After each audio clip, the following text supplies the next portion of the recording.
Welcome to the Shootin The Que podcast, presented by Heath Riles Barbecue, with tips, tricks, and an inside look with some of the top pitmasters in the game.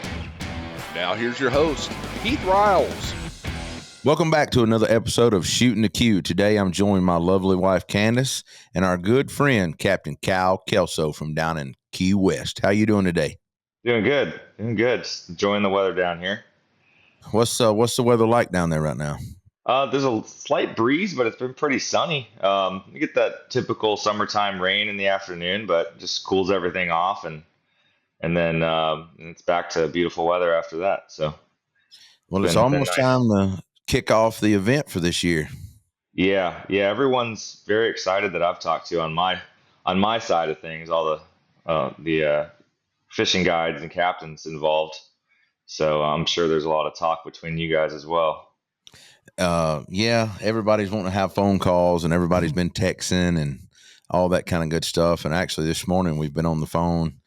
I think we're going to ship a tent down and that kind of thing too, in the crate.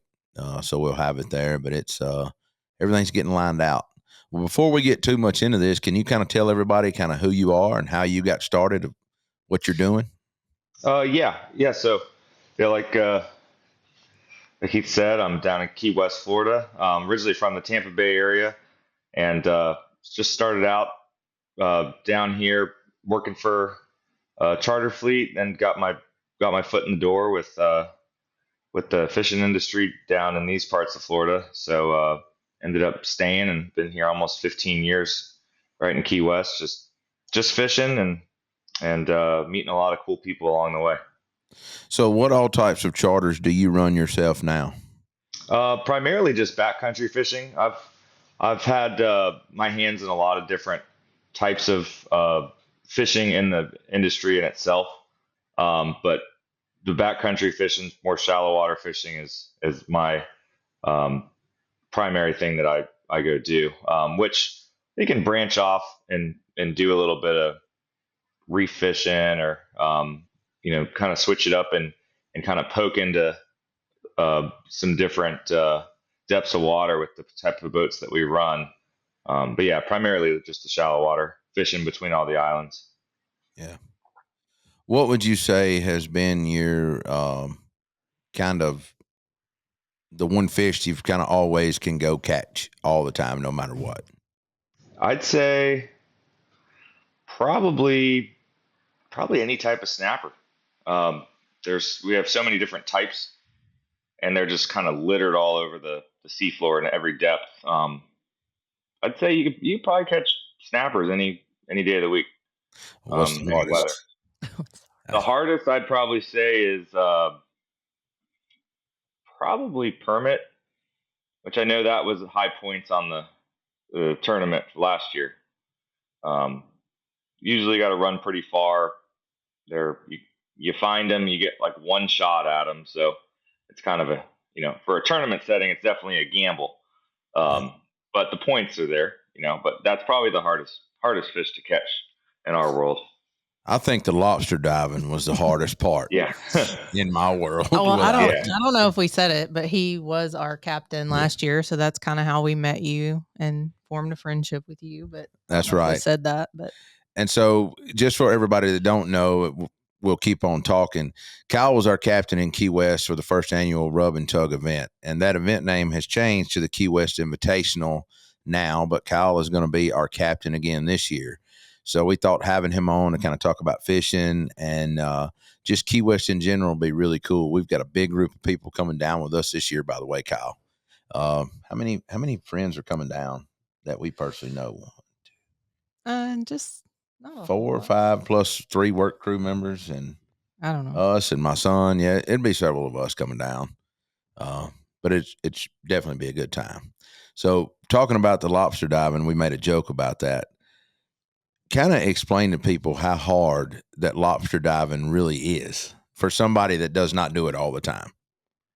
Yeah, it's starting out just you could even call it like advanced snorkeling, or a very difficult start to free diving.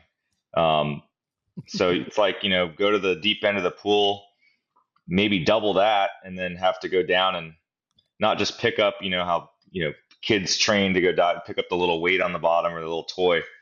It's like that, but you got to stay down there and you got to work.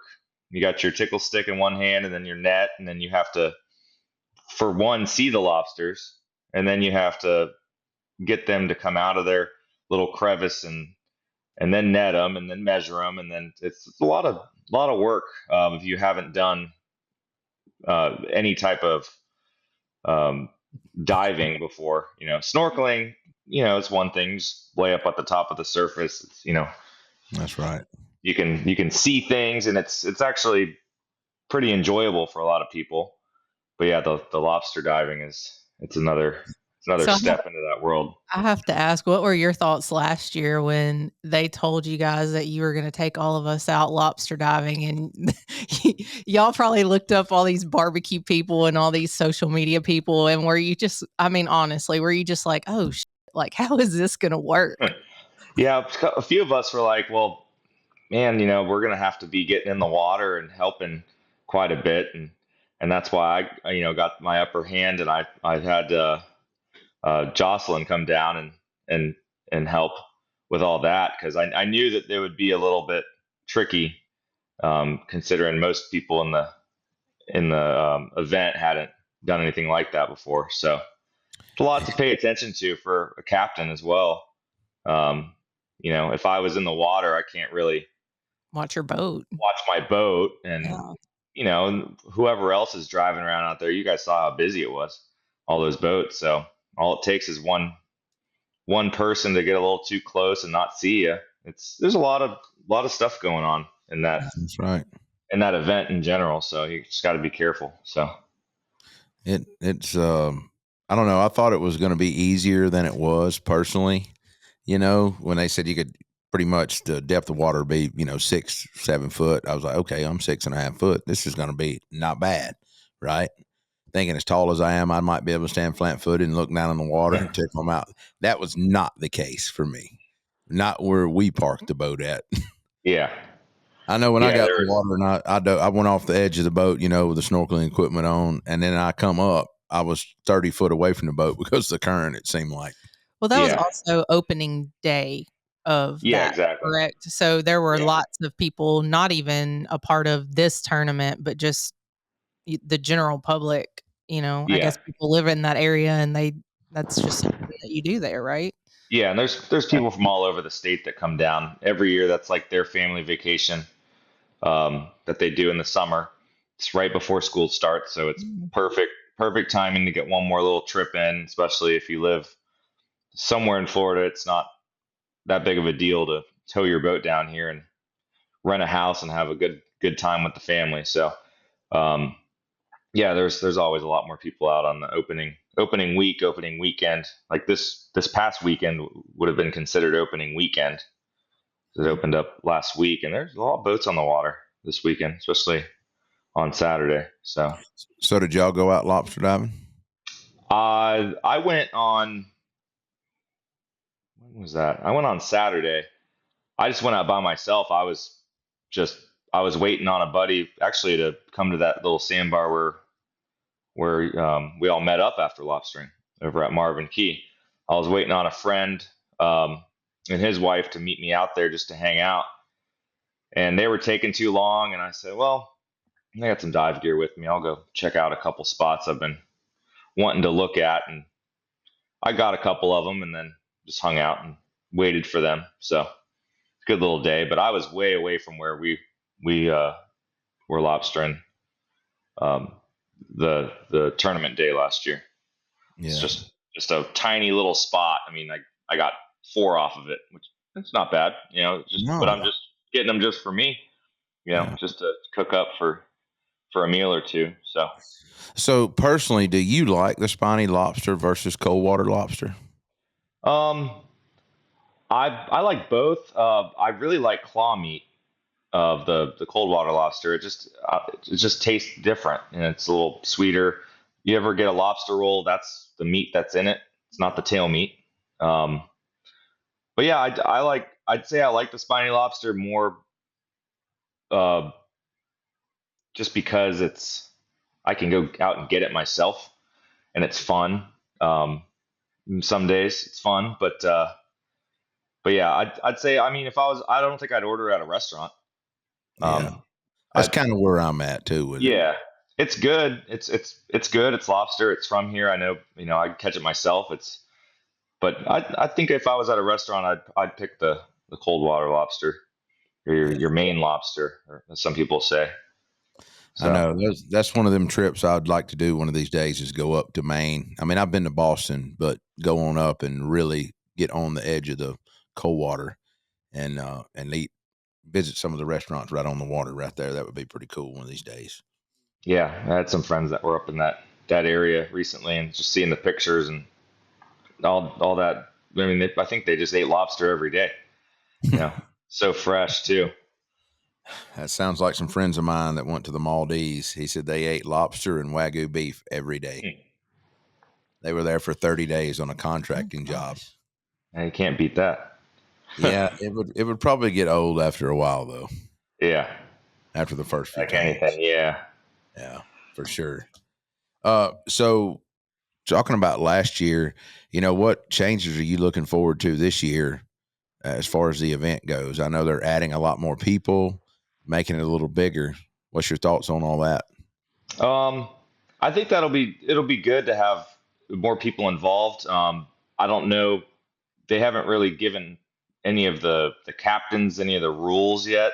I don't know if they were doing rule changes. I would hope me and a couple guys are talking about the point system for the fish or the species, and how that is, to make it just not easier, but have more accessible species ranked higher, just to, we're not running 40 miles away to go after one thing, just to give the teams a little bit more time to fish, and then it kind of takes off a little bit of weight on our shoulders too. So I don't know what they're going to do with the points, but I think um, it's going to be better this year. Last year was the first year. All the kinks will be worked out for the most part. So I think everyone's excited about that, because last year it was still a great time. So if we're going to go up from there, that's going to be even more fun, an even better event. So I think they've added maybe 5 or 6 more teams. I don't know, honestly. I feel like every time I talk to Burton, it's a little bit different. I know some teams have kind of combined, so that just counts as one team, and I don't know exactly how many. Yeah, I know that as of our last conversation, me and Burton spoke a couple days ago, and even their website was still missing a couple of the teams. I know they were working to get that fixed, so yeah. I truly don't know how many teams there are total. That would be a Burton question, probably, or Jen. I know that they're not gonna they're gonna cook cheeseburgers out on the sandbar and call it Cheeseburger in Paradise is going to kind of be the theme, after Jimmy Buffett. So I think that's going to be pretty cool. yeah, I was just talking to Burton about that a while ago. yeah, it'll be a little faster to cook too than a tomahawk steak out there. Yeah, So, those tomahawks are a little big, and honestly, Yeah. trying to get one bite of steak versus when you can cook a whole burger for somebody and put it in their hand, and that's kind of a walk Yeah. around. Cold beer in one, burger in another.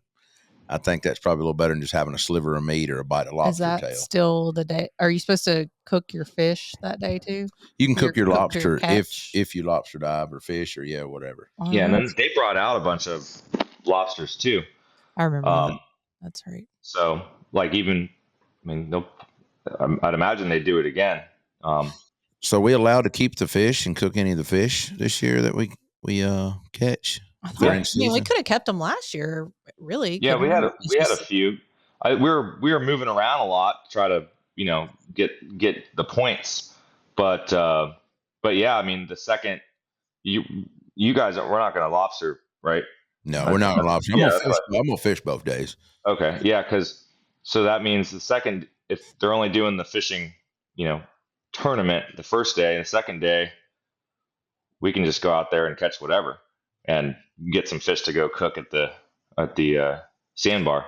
See, I guess I'm Right. unclear on that, because at one point Burton had kind of mentioned if you weren't lobstering that you were going to be fishing, because they were going to have to figure out how to make the points work. Oh, okay.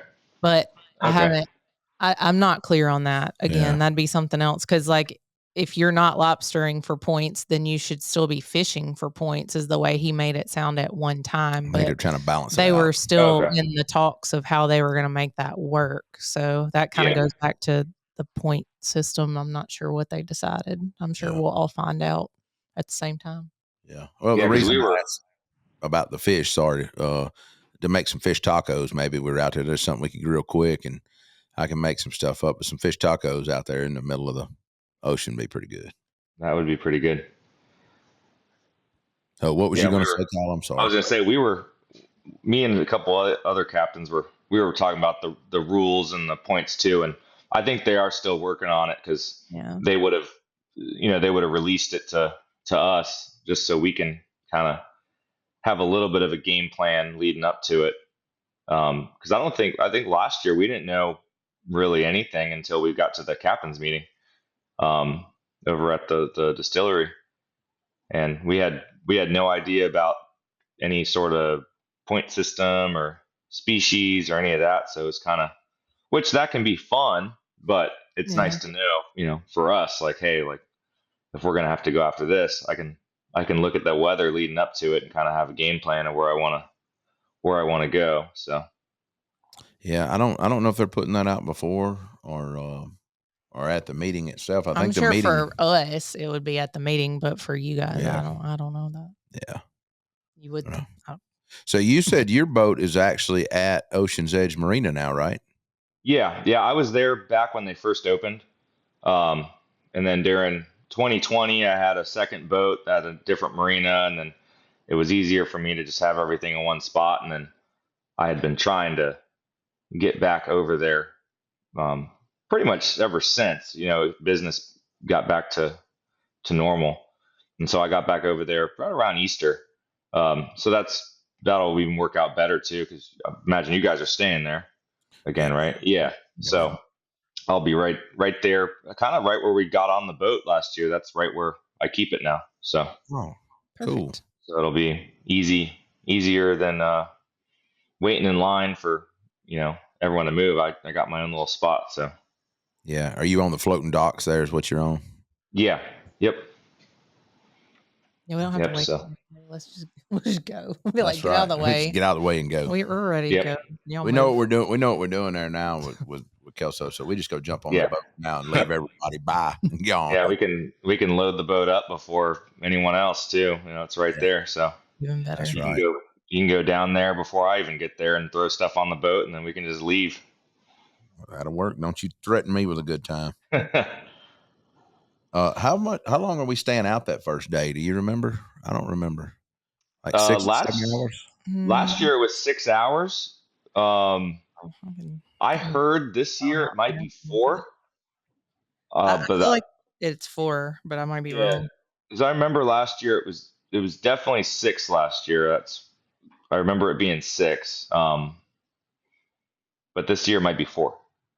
Yeah, I thought the fishing was longer that day.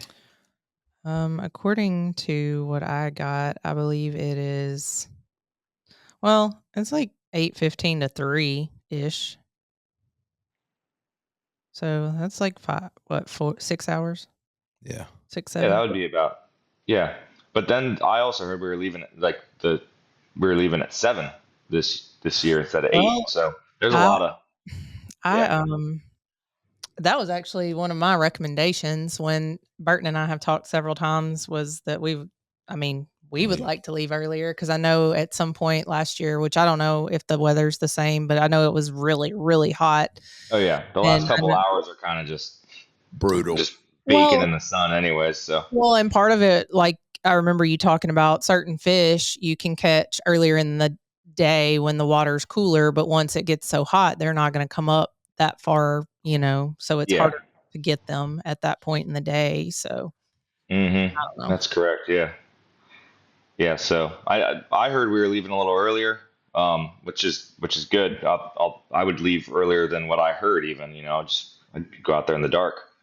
Hey, well, we can stick to our allotted time frame for 6 hours. We just leave earlier and fish 6 hours. I'm fine with that. I don't want to fish 7 or 8. But I think you're on the same page as us. We'd much rather get out there a little bit earlier than we had waiting until the heat of the day got going good, you know?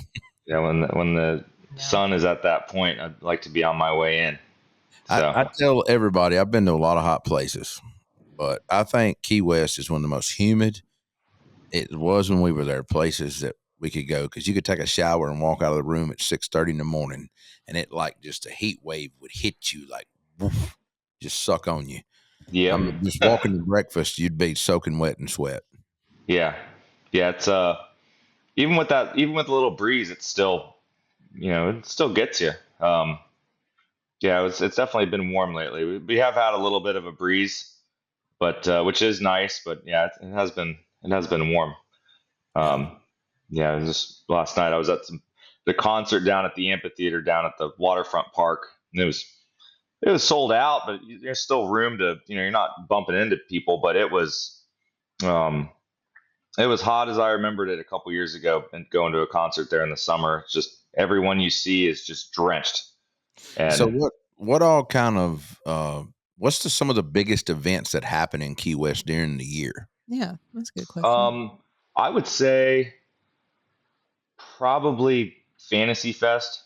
That week long, the last full week of October, it's just a big, it's pretty much it's an adult entertainment, dress up. Adults meaning, it's not like that kind of content the whole week, but it's not for kids. Big Key West thing. Yeah. But like a furry convention. Yeah, it's just a big costume event all week, and they have a parade. Do you know what a furry is? I've heard of that. It's an adult thing too. This is just a big costume event. With there's so do you participate? Over it, so. Do you participate in it? No, I'll people watch. I'll go down there when it's earlier in the week before it gets too crazy. I'll go sit up at some. What kind of crazy are you talking about? It's just a lot of like parades and that kind of stuff. Yeah, they have costume parties at certain bars, themed parties. People are body painted. It's just a big Halloween event. That's probably the biggest event in Key West, at least. Just Key West, mainly just downtown. I'd say the powerboat races come right after that. That's pretty big. A lot of race teams from the Southeast and Midwest, even some from the West Coast, are in these are on these race teams. They come do the powerboat races right through Key West Harbor. Do the World Championship, and it's pretty neat. All the different classes of boats that participate in that. New Year's, always extremely busy down here.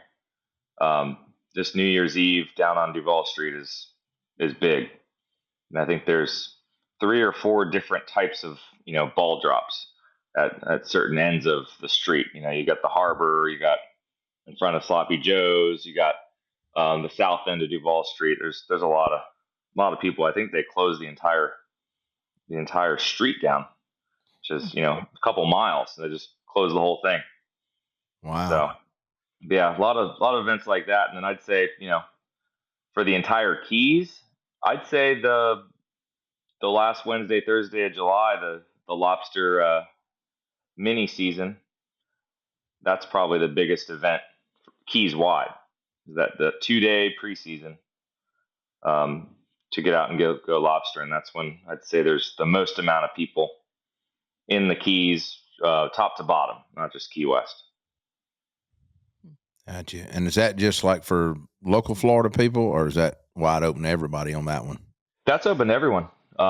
This year they added a day about a week and a half earlier just for Florida residents. That was the first time they ever did that.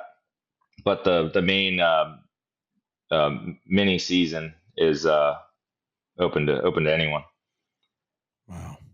But I'd say 95% of people that are coming down here for it are from Florida anyways. So.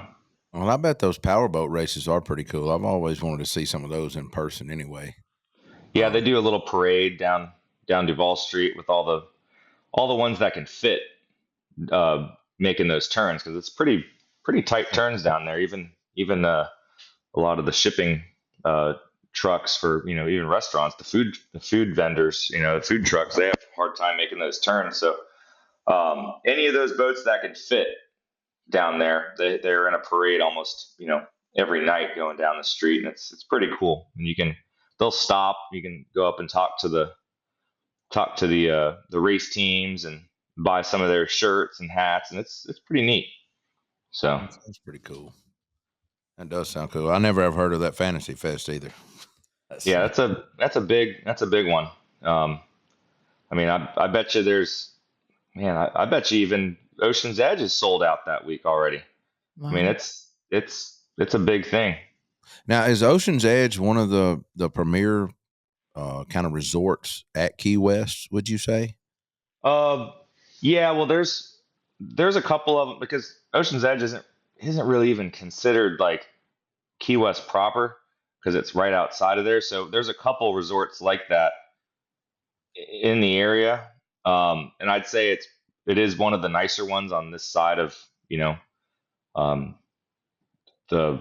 islands, from Key West. It is probably one of the better ones.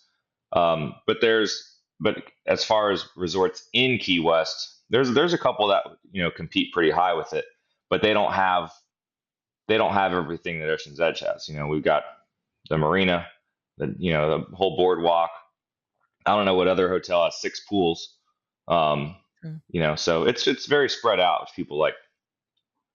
Yeah, I do. Ocean's Edge is pretty cool, and it's really cool if they block off 3 pools just for us to use for that event. We got more pools this year. Yeah, it was 2 last year, and this year's 3.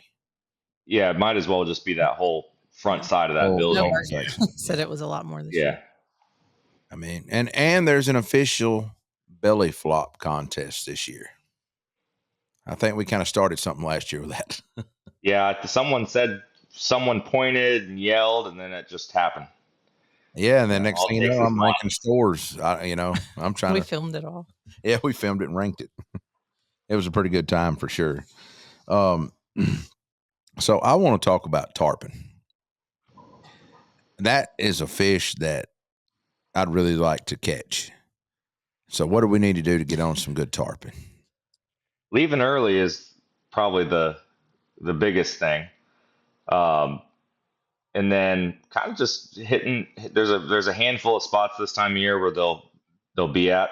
It's still more of a spring thing, but I got into them 2-3 weeks ago. There's still a handful of them around. But it's a little bit of luck, leaving early, and just kind of putting that time into those spots where they hang out. Because they don't come up to the back of the boat, like the snappers do. They're out there doing their thing, cruising around, and you got to kind of finesse them a little bit. So would it be better to come in the spring, I guess, to fish for tarpon? For tarpon, yeah, the whole, pretty much the whole month of May, that's the peak. And I wouldn't say it's a guarantee then, but it's pretty close that you're gonna at least hook one, and that would be a slow day, is just hooking one. It's usually you're hooking multiple. So that's the prime time to come for them. So yeah, maybe that's a pre-Memphis in May for me. I say May's a busy month for us. Yeah, that's our busiest down here. We have Memphis in May Barbecue Fest, which I feel like it's only one weekend, but it takes up the whole damn month, I think, even though we're not actually there the whole time. Between loading in, loading in, loading out, a week in advance. You got to load in a week in advance. Wow. And it's and usually we're put in the park. Everybody else, we're one of the first teams in, and I'm one of the last teams to leave. There was one other trailer in the park when I got my stuff out this year. Wow.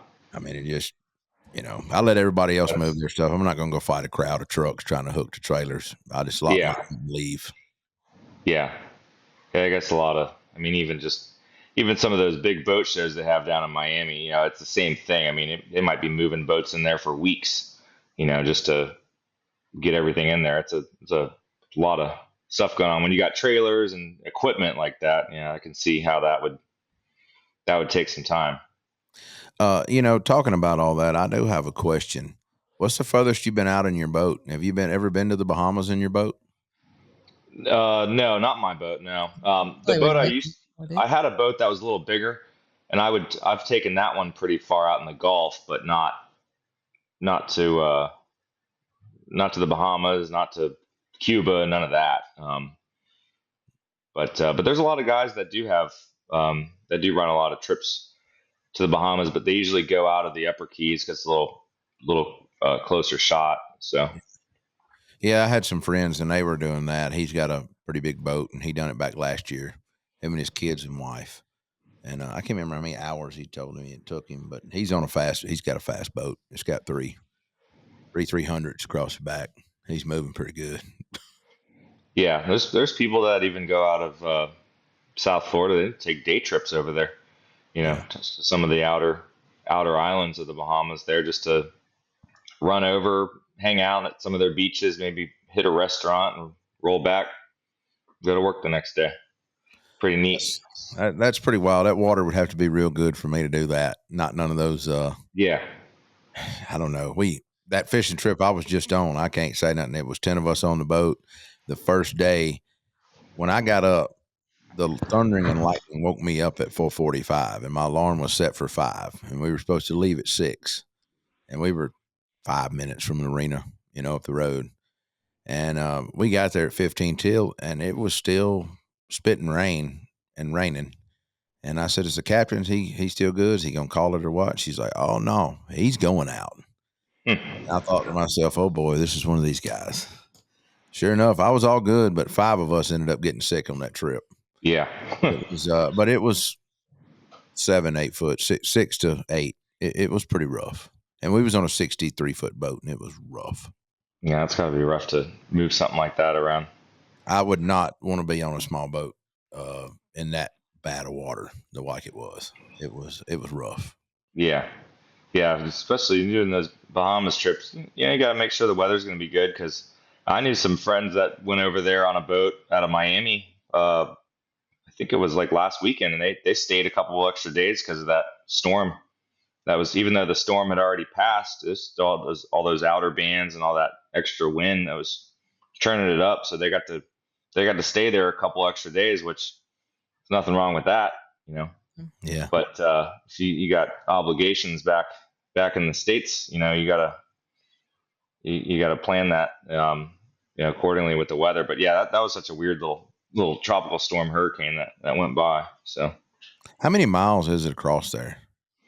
I think out of Miami or Fort Lauderdale, I mean, maybe 50 to 60, nothing crazy. So if you're in a boat like you were describing, a couple hours, 2 hours maybe. Yeah, he's running pretty Not too good. bad. Yeah, that's not bad at all. Not bad at all. Yeah, especially if it's nice and calm. You just, it probably feels a lot closer, when it's calm. It does, but it'd have to be calm water for me. I don't know. Maybe the older I've gotten, I've told people around here, after fishing in Key West, the water seems so much better, I guess, than it did in the Gulf. What is your experience with that, or what was expertise? What would you say? Well, like the areas like we went last year, we were pretty protected, I'd say, the entire time, and that's what's nice about the areas that we're fishing.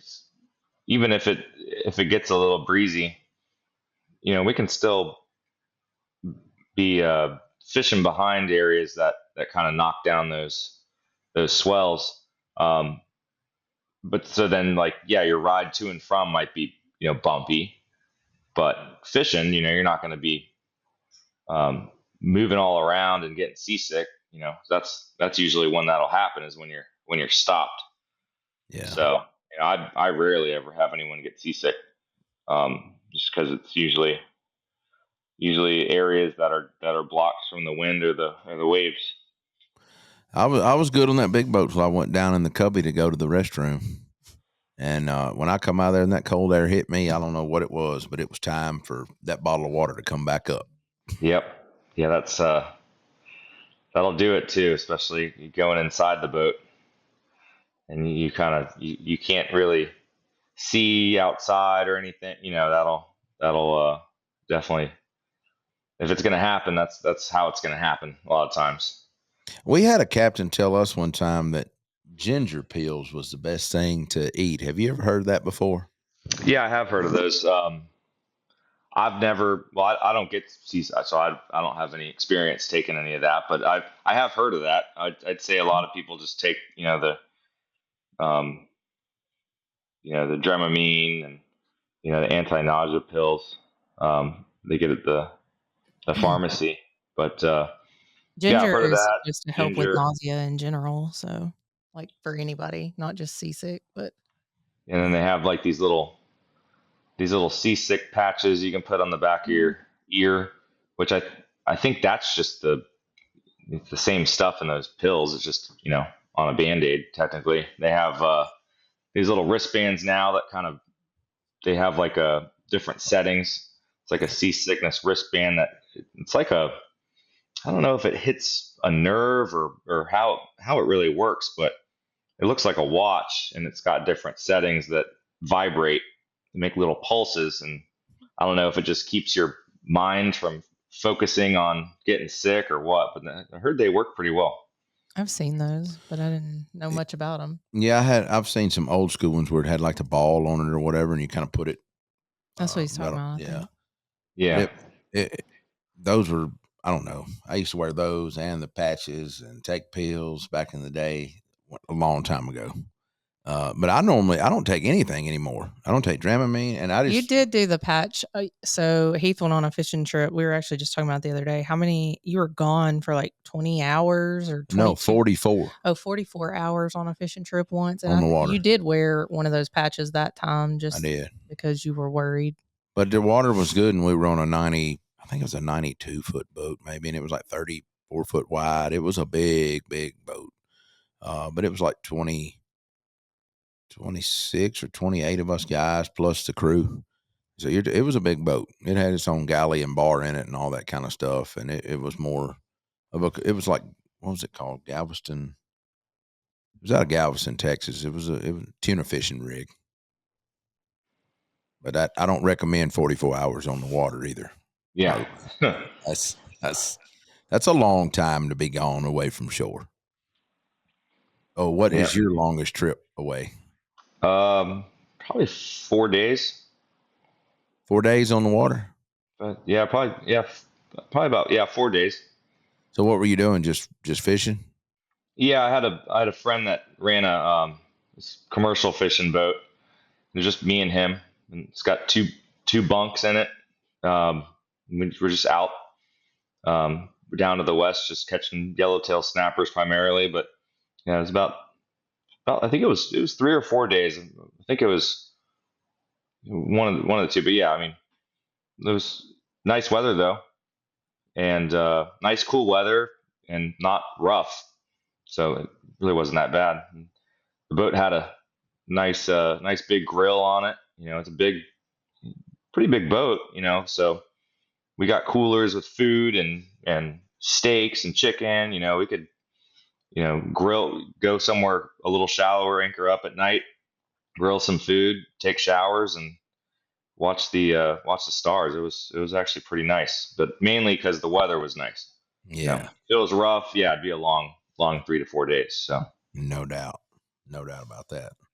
So how did you get into fishing? Is it something you just grew up around and that's how you kind of ended up taking that path, or is there a different yeah, one? it's my dad and his dad. We'd always fish growing up. I mean, as long as I can remember, maybe 3, 4 years old, as old as young as I think I have a picture. I might have been, maybe I was 4. Where I was holding my own rod, catching my own fish, and all that stuff. So that was like a thing that I grew up with and always enjoyed it. And then even through my teenage years and even into high school, a lot of buddies of mine, we'd go out on kayaks and even fish after high school, if we weren't playing sports. And so I just kept doing it, and I just kind of just fell into it for the getting my captain's license after high school. I had some buddies that were getting theirs, and I was like, I'm going to get mine too. I want to do that, and maybe start doing charters at some point. So I got that, and then sort of set me up to start doing it for work. So that's very cool, man. I always ask a lot of captains how that turns out. So what's the favorite type of fishing you like doing? I really do like tarpon fishing. We're talking about that. That's probably my favorite. Tarpon fishing. I do like catching snappers a lot. Fun fight, good to eat. Everyone likes them. But yeah, probably those two are my top. Just tarpon for the sport, snappers for take home. So what's the wildest or craziest story you have about fishing you've been involved in? Probably about, I don't know if I told you last year. It's like probably the biggest fish I've caught. Like we had all these sawfish in the Keys. We don't really see too many big ones, and it was like a private tournament for like an insurance company out of one of the hotels, and there was probably 40 of us captains fishing it. Big thing years ago, and it was just a shark tournament. So there was a couple of us fishing in an area, and a buddy down current of me kept catching those big sucker fish, remoras. And I was like, if he's catching them that big, there's something.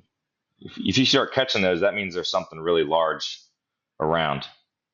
So then all of a sudden, we had our rod that started making noise, and I was like, all right, it's probably a decent sized lemon shark, might be a bull shark or something. So started fighting it, and I couldn't call what it was.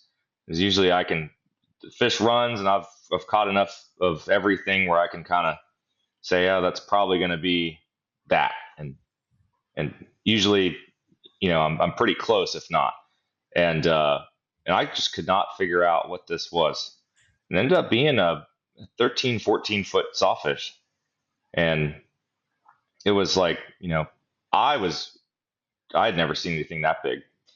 I didn't know they got that big. I didn't know anything about them back then. And yeah, it was like probably 4 anglers plus me all taking turns to get that thing in. It was probably about 2.5 hours of fighting it. So that was our entire trip, was fighting that sawfish. Wow. And by the time we got it up, he's got a little picture of it, or what we could, because you can't really hoist something like that up to get a picture. You don't want that big saw, swinging around, hitting someone.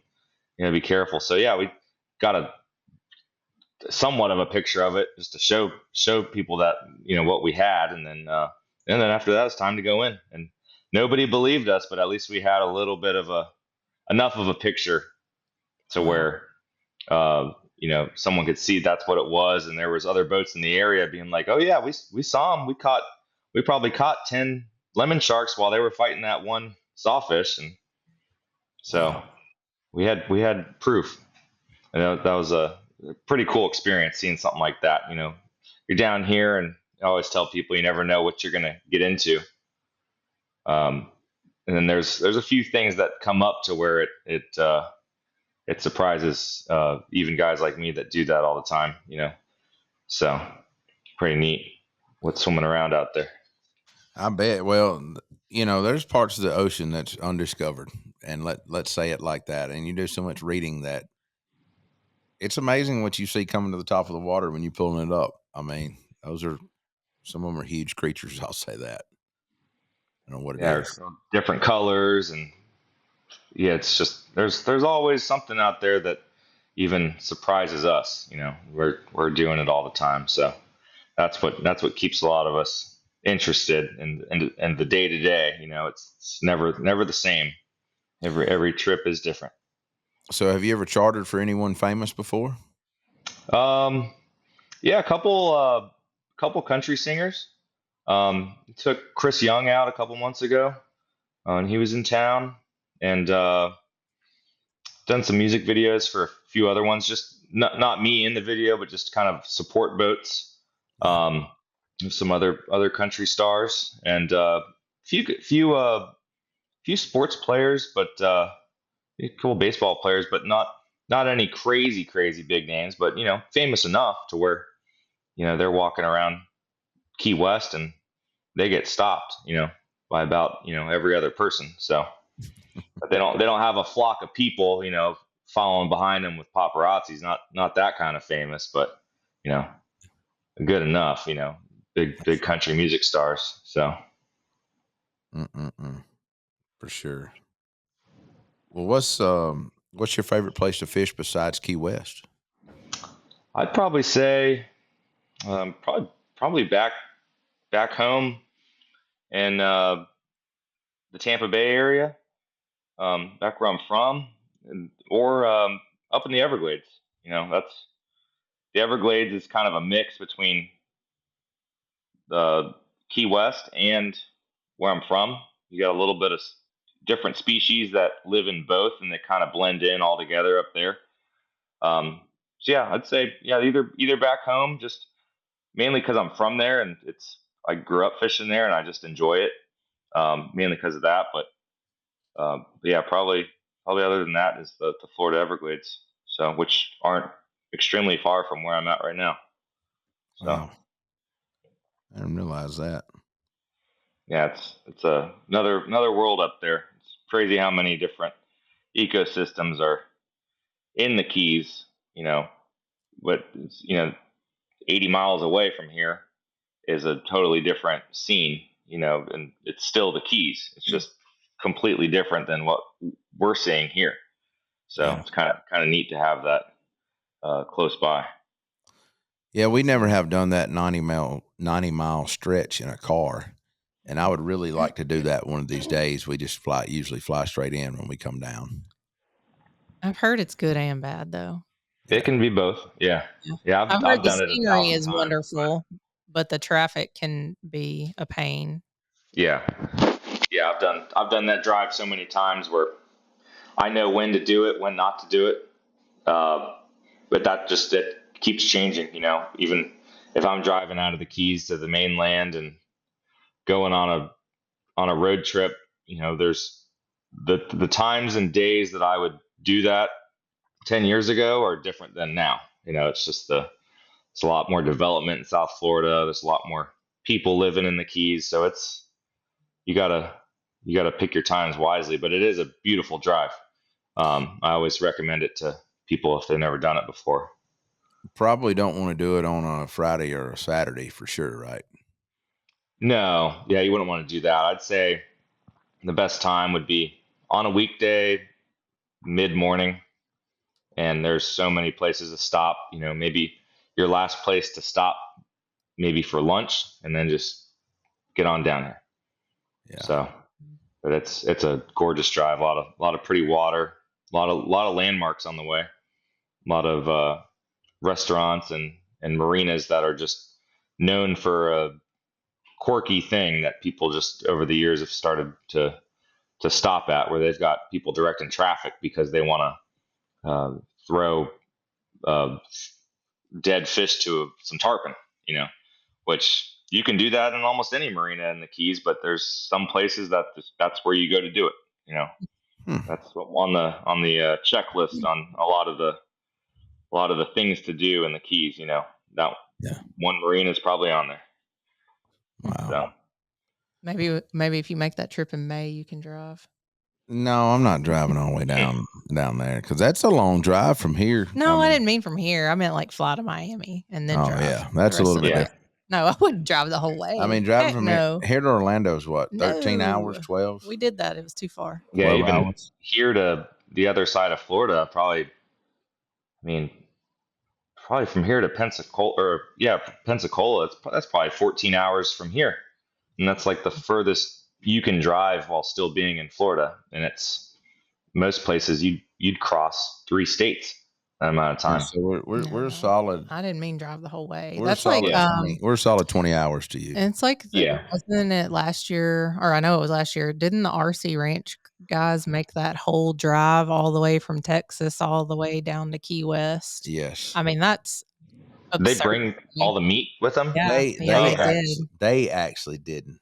Well, they had people who did. JJ and JD did. They with they Briggy had people Bomb. that did.